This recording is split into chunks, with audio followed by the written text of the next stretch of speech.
기도하겠습니다. 하나님 아버지, 오늘도 말씀을 펼쳤습니다. 다른 소리를 듣기 전에 주의 음성을 듣기를 원합니다. 주님 말씀 안에서 주의 뜻을 찾기를 원합니다. 주여 오늘도 말씀하여 주옵소서. 예수님의 이름으로 기도합니다. 아멘.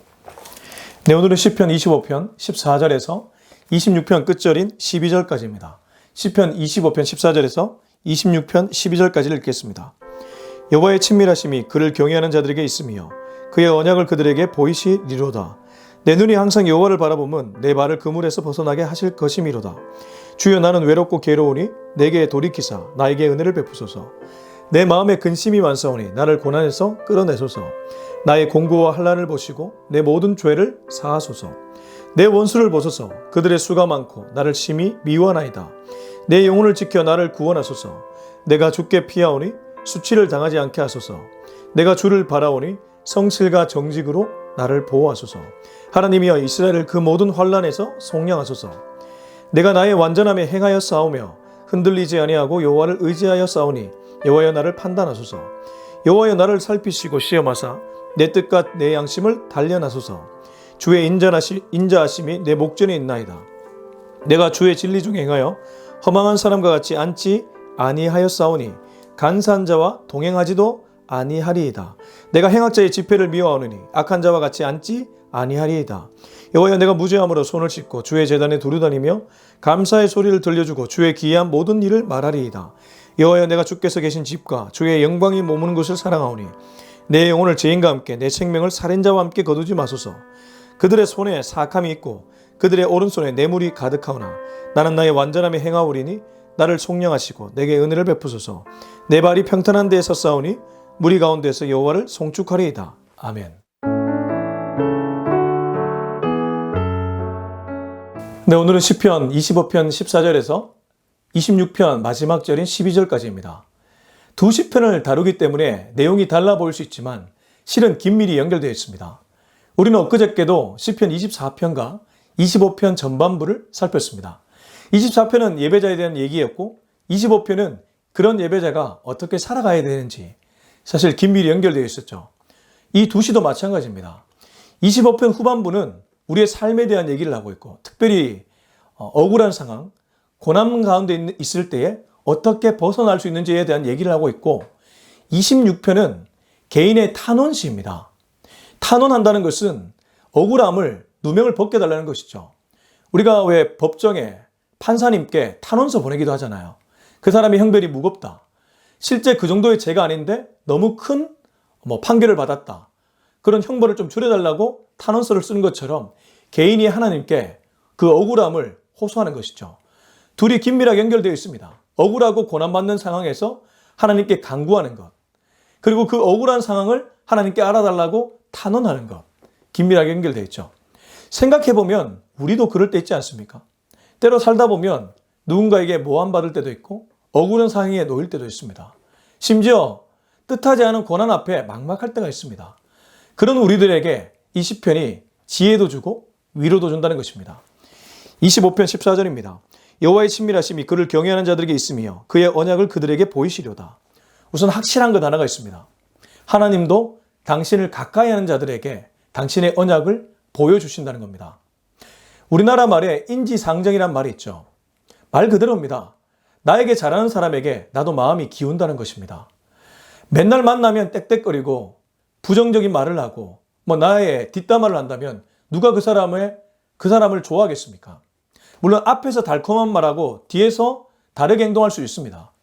그러나 그렇지 않는 진짜 진실한 사람이라면 그렇게 진실하게 나에게 대해주는 사람을 우리는 모두 좋아하게 됩니다.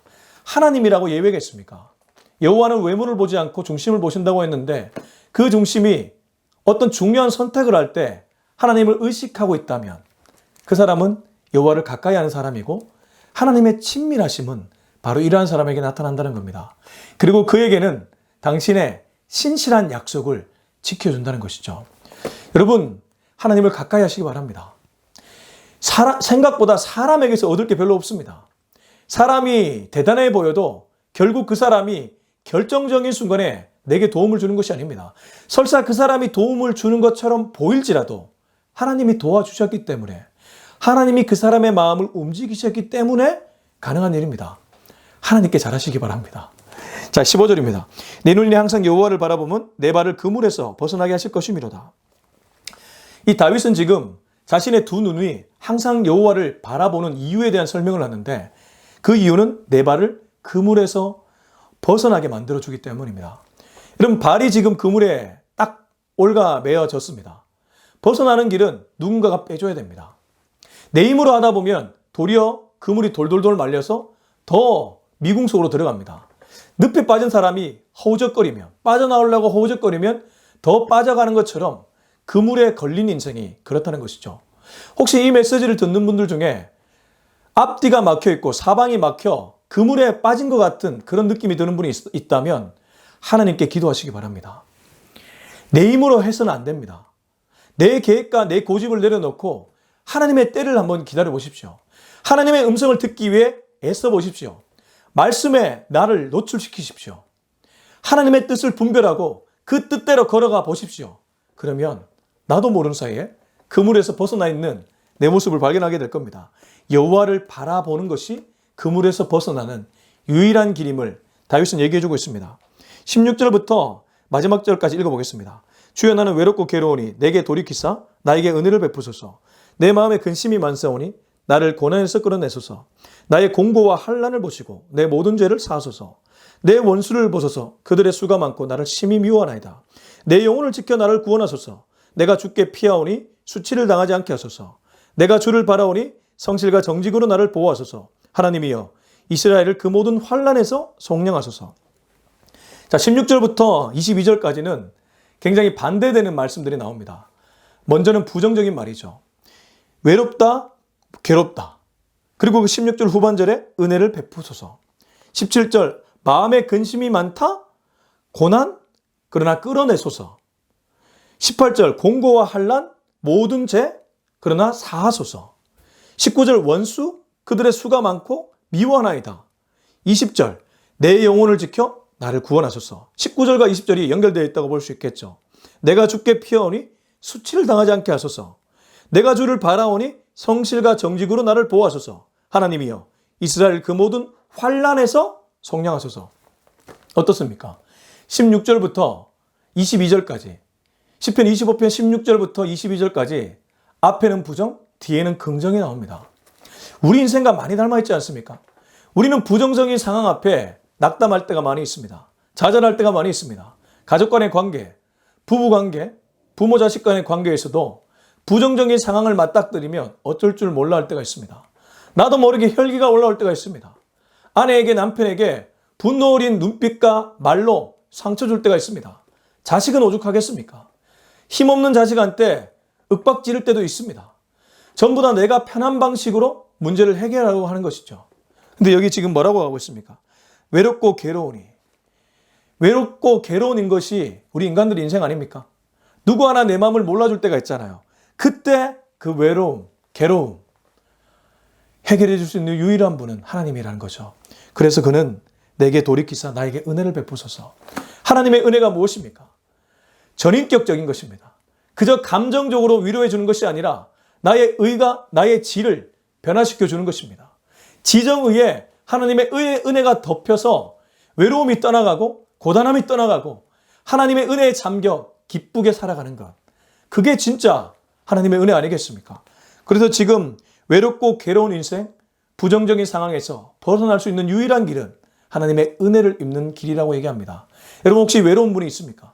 괴로운 분이 있습니까? 고단한 분이 있습니까? 공황장애 때문에 힘들어하는 분이 있습니까? 의사를 아무리 찾아가도 해결되지 못하는 질병이 있는 분이 있습니까? 하나님의 은혜 한 번이면 해결됩니다. 하나님의 은혜를 경험하셔야 됩니다. 하나님의 말씀으로 나를 사로잡는 은혜에 잠겨야 됩니다. 17절, 근심이 많사오니 나를 고난에서 끌어내소서. 가만히 보면 누군가가 나를 끌어내줘야 됩니다.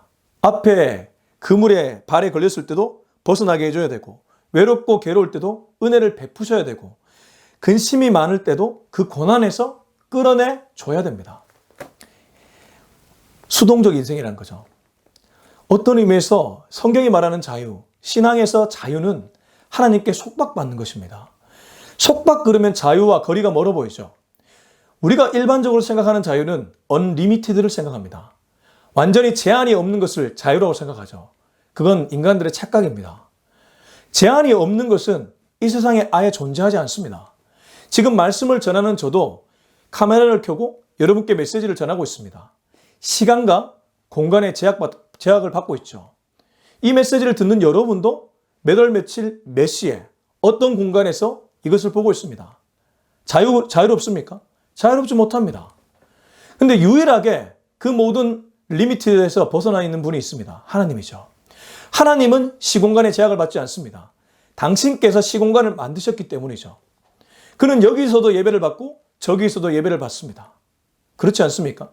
그래서 천년이 하루 같고 하루가 천년 같다는 성경의 말도 있지 않습니까? 그렇기 때문에 우리는 올바른 제한 속으로 들어가야지 진짜 자유를 맛보게 됩니다. 우리가 만약 올바른 제한 속으로 들어가지 않으면 잘못된 제한이 자유인 줄 알고 착각합니다. 그게 바로 사단마귀 종노릇하는 세상 사람의 모습들입니다. 부어라 마셔라. 뭐 있냐? 인생 뭐 있냐? 생각대로 네 생각대로 살아라. 네 마음대로 살아라.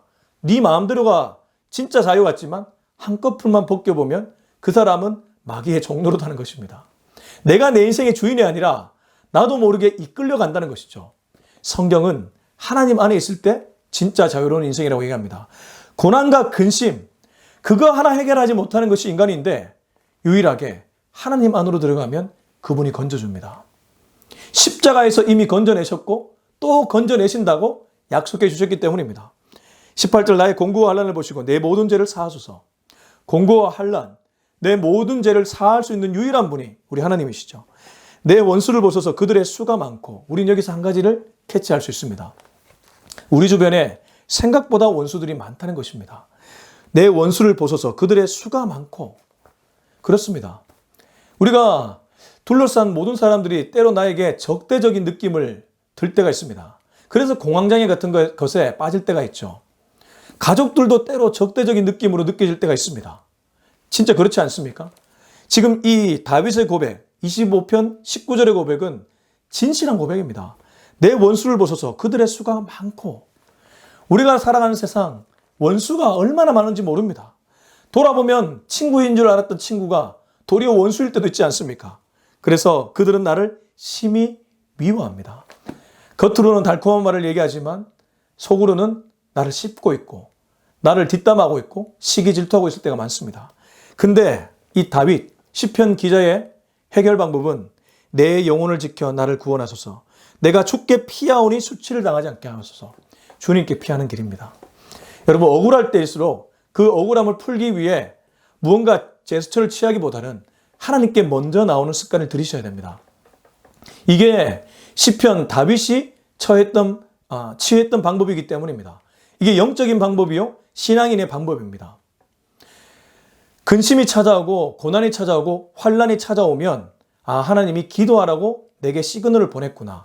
이렇게 받아들이시면 딱 맞습니다. 혹시 지금 이 메시지를 듣는 분들 중에 그러한 시그널을 받았다면 빨리 하나님께 나아가십시오. 말씀을 붙잡으십시오. 그 말씀 안에 거하기 위해 몸부림치십시오. 하나님이 도와주실 것입니다. 21절 22절을 보면 내가 주를 바라오니 성실과 정직으로 나를 보호하소서. 하나님이여 이스라엘을 그 모든 환난에서 성령하소서. 주를 바라볼 때 그분의 보호하심이 임합니다. 특별히 하나님의 성품 중에 하나인 성실과 정직. 성실은 지속된 사랑을 얘기합니다. 그 사랑이 한시적이지 않고 지속됩니다.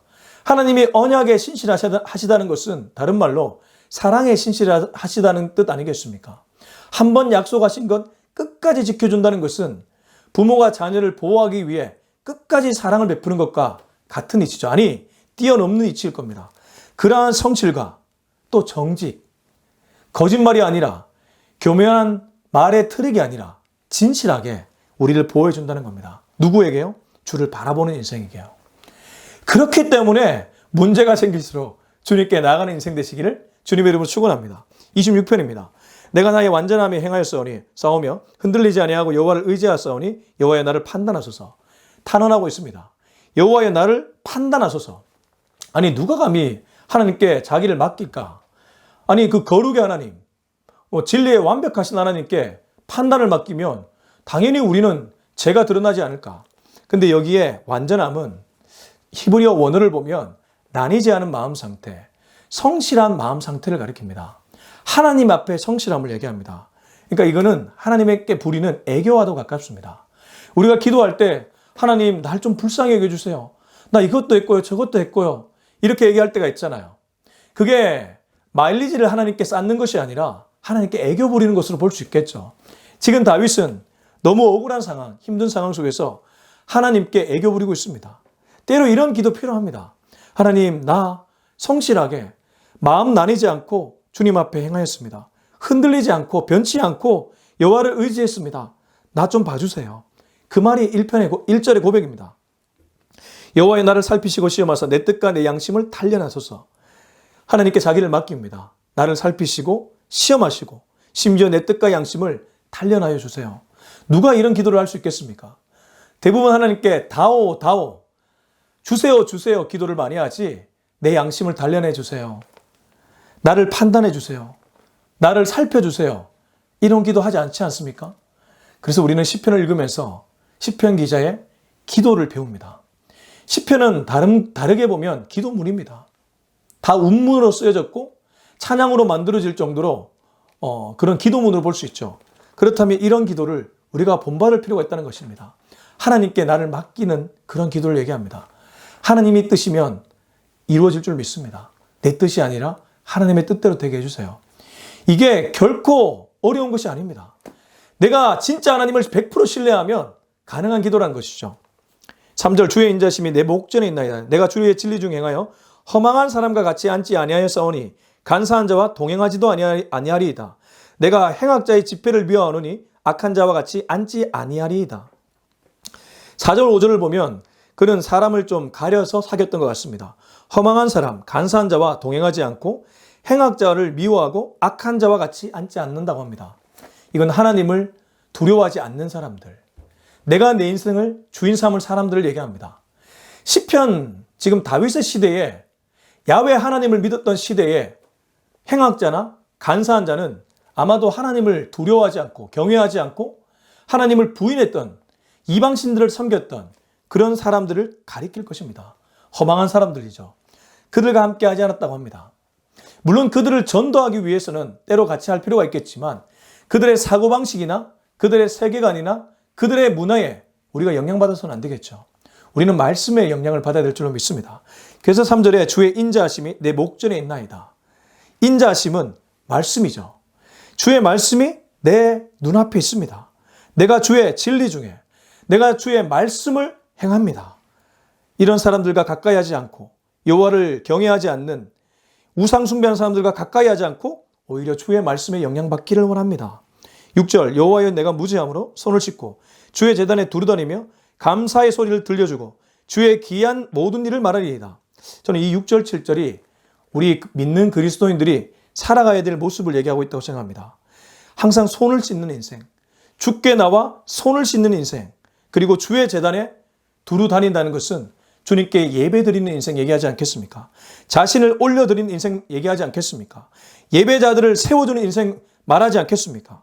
뿐만 아니라 감사와 주의 기이한 모든 일. 주의 기이한 모든 일은 내 삶에 베풀어 주신 하나님의 모든 일을 가리킬 겁니다. 지금 내가 숨 쉬는 것도 하나님의 은혜요. 결혼해서 아이 낳고 사는 것도 하나님의 은혜요. 집을 구해, 집을 장만해 사는 것도 하나님의 은혜요. 좋은 부모 만나게 한 것도 하나님의 은혜요. 좋은 부모 만나지 않았지만 잘 자라게 하신 것도 하나님의 은혜요. 다 하나님의 베풀어 주신 기이한 모든 일입니다. 그런 것들을 말하라는 것이죠. 다르게 말하면 하나님을 자랑하라는 것입니다. 하나님을 자랑하고 하나님께 감사하라는 것이죠. 그게 우리 그리스도인들이 매일의 삶 속에서 실천해야 될 삶의 모습이란 겁니다. 여호와여 내가 주께서 계신 집과 주의 영광에 머무는 것을 사랑하오니 내가 주께서 계신 집, 좀 더 제한적으로 보면 예루살렘 성전을 가리킬 것이고 주의 영광이 머무는 곳, 바로 시온산을 가리킬 것인데 우리로 비유하면 하나님을 모신 성전, 교회와 하나님을 모신 가정을 얘기하겠죠. 내가 정말 주님을 주인 삼았다면 내 자신도 하나님이 거하시는 전이 될 수 있습니다. 그것을 사랑한다는 것이죠. 교회를 사랑하고 가정을 사랑하고 내가 속한 공동체를 사랑하고 그리고 나를 사랑하는 것, 그건 달리 말하면 하나님을 사랑하는 일입니다. 내 영혼을 죄인과 함께 내 생명을 살인자와 함께 거두지 마소서. 그들의 손에 사악함이 있고 그들의 오른손에 뇌물이 가득하오나 죄인들, 살인자들은 사악함과 뇌물이 가득하다고 합니다. 그들의 생각은 결국 마지막에 가면 누군가를 해하는 일입니다. 뒷담화 잘 보십시오. 결국 누군가를 죽이는 일 아니겠습니까? 우리가 부지불식간에 남을 헐뜯을 때가 있는데 그 모든 일 끝에는 죽이는 일이 있습니다. 사악하죠. 그리고 뇌물이라는 것은 겉으로 보면 달콤한 돈 같지만 나중에 나를 죽이는 돈이 뇌물 아니겠습니까? 나도 죽고 상대도 죽이는 게 뇌물 아니겠습니까? 처세의 방식이죠. 정직한 방식이 아니라 거짓말이 들어간 방식이죠. 그런 방식을 취하지 않는다는 것입니다. 그래서 11절 12절 나는 나의 완전함에 행하오리니 나를 속량하시고 내게 은혜를 베푸소서. 내 발이 평탄한 데에 섰사오니 무리 가운데서 여호와를 송축하리이다. 한 번 더 자기를 하나님 앞에 올려드리면서 나를 판단해 달라고 하는데 나는 완전함, 성실함과 마음이 나눠지지 않은 그러한 모습으로 하나님께 나아왔고 나를 속량하시고 내게 은혜를 베푸소서. 내 발이 평탄한데 인생이 어떻게 언제나 평탄한 데 설 수 있겠습니까? 주님과 동행하니까 주님이 내 발을 평탄하게 만들어 주신 것이죠. 다윗은 그것을 알았습니다. 그래서 무리 가운데 여호와를 송축한다. 온 무리 가운데 하나님을 바라보며 그분을 송축하겠다고 다짐하고 고백하는 것이죠. 여러분 이 인생 멋지지 않습니까?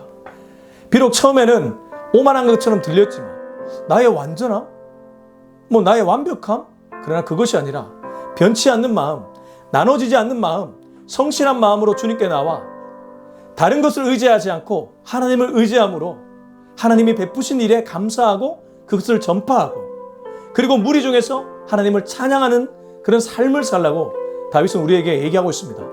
여러분을 가로막고 있는 장애물이 무엇입니까? 여러분을 유혹하고 있는 유혹의 거리들이 무엇입니까? 그것들은 전부 하나님께 나아가는데 막힌 돌, 걸림돌이 될 뿐입니다. 다 없애버리시고 하나님을 바라보시기 바랍니다. 하나님을 신뢰하시기 바랍니다. 그분의 손을 잡으시기 바랍니다. 그분이 나를 건져내시고 그물에서 빠져나올 수 있도록 도와주시고 심지어 나의 영혼과 생명을 건져내실 줄로 믿습니다.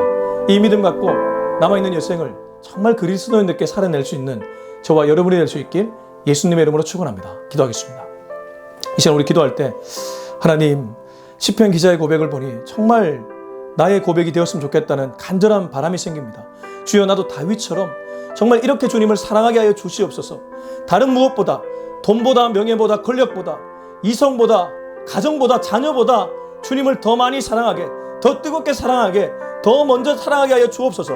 우리 이 기도 좀 가지고 주님 이름 한번 찾고 간절하고 뜨겁게 기도하겠습니다. 주여 하나님 아버지 감사합니다. 오늘 이 메시지를 통해서 내가 먼저 바라봐야 될 것, 내가 먼저 의지해야 될 것, 내가 먼저 사랑해야 될 분이 누구인지 깨닫게 되었습니다.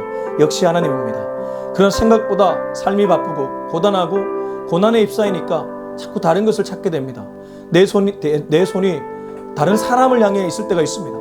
주여 돈 많은 사람을 향해 있을 때도 있고 도움을 줄 수 있는 실제적인 도움을 줄 수 있는 사람을 볼 때도 있습니다. 그 전에 먼저 주님께 나올 수 있기를 원하고 먼저 주님께 기도할 수 있기를 원하고 주님께 내 모든 것을 아뢰일 수 있기를 원합니다. 주님 그렇게 살아가는 인생 되어서 오늘 다윗의 고백처럼 나는 완전함으로 행하였으니 주여 나를 판단하여 주옵소서. 감히 이런 고백까지 들을 수 있는 우리 모두가 되게 하여 주시옵소서. 이제는 우리 주 예수 그리스도의 은혜와 하나님의 놀랍고 극진하신 그 사랑과 성령님의 인도하심과 기름 부으심이 오늘 이 메시지를 듣고 정말 다윗의 고백대로 나도 뜨겁게 주님을 사랑하기로 다짐하는 우리 모두의 머리 위에 지금부터 영원토록 함께하기를 간절히 축원하옵나이다. 아멘.